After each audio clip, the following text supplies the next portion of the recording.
It's a dream, really. I never imagined I'd be working with all these actors all on the one movie. I mean, I think it's one of the greatest ensembles, certainly modern ensembles that Chris has put together. But that just shows you, everybody wants to work with Chris, and these actors will turn up because they love his movies, they love his writing, and he's an incredible director. So yeah, it was a gift for me every day. And also, when you wake up and one day you're doing a scene with Matt Damon, one day you're doing a scene with, Ken Branagh or Emily Blunt or, Gary Oldman. You just, it's kind of electrifying, and you gotta turn up the volume on your own performance a little bit, I think, Well, the way Chris works, there's no video village or monitors or anything like that, and obviously it's film cameras, so you don't see any playback. The first frame of the movie that I saw was the first trailer, and then when I finally got to see the finished film, it was completely overwhelming. But because there had been a gap between wrapping the movie and watching it, I suppose I had some distance. No, and to answer your question, I hate looking at myself. I don't really know any actor that enjoys the experience, but I found it. I was completely blown away by it. It's a truly essential cinematic immersive experience. Like Chris said, it's like 3D without the 3D glasses. Particularly in an IMAX, and I felt that. I would like to watch it maybe once more with an audience. For me, it's the best way to experience a film is in a darkened space with strangers, and you just, there's no interruption.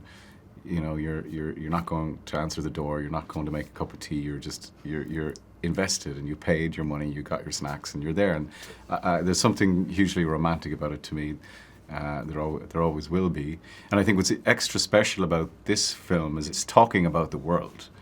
It's really digging at what it means to be humans and our responsibility as humans on this planet, and what we do with the power that we can harness, and in this case, this extraordinary and destructive and appalling weapon. And it's amazing. And I think it was Truffaut said, we go to films to escape from life, but also to learn about life. And I think this is one of those great films. It does that. It entertains, and it's incredibly entertaining, but it's also, it makes you think.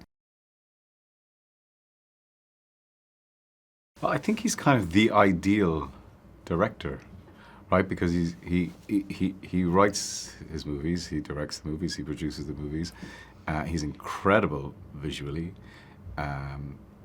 And he is extraordinary with actors, and it's very few directors have all those talents in one person. Have I seen him change over the course of working with him? I guess he's become more and more confident in the sorts of stories that he wants to tell, and I think he's more and more confident in making films,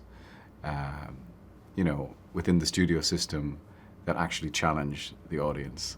And I've always loved that he's presupposed a level of intelligence with the audience. He always knows that the audience are smart enough to go with him, and he never patronizes an audience. He's never prescriptive or didactic in his movies. They're always kind of a challenge to you, and you need to work, but the reward you get for the work is terrific. And I've learned so much from him. It's kind of changed. It's changed my life, my creative and professional life, working with Chris, and I hope I continue.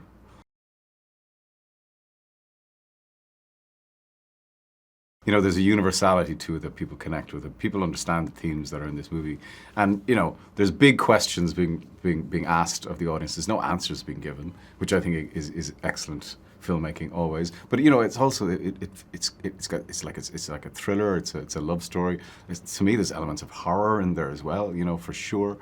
So that just resonates with an audience, and I think the period setting, however familiar or not you may be with what happened in 45, I think you'll just be wrapped up in it. The movie grabs you by the throat.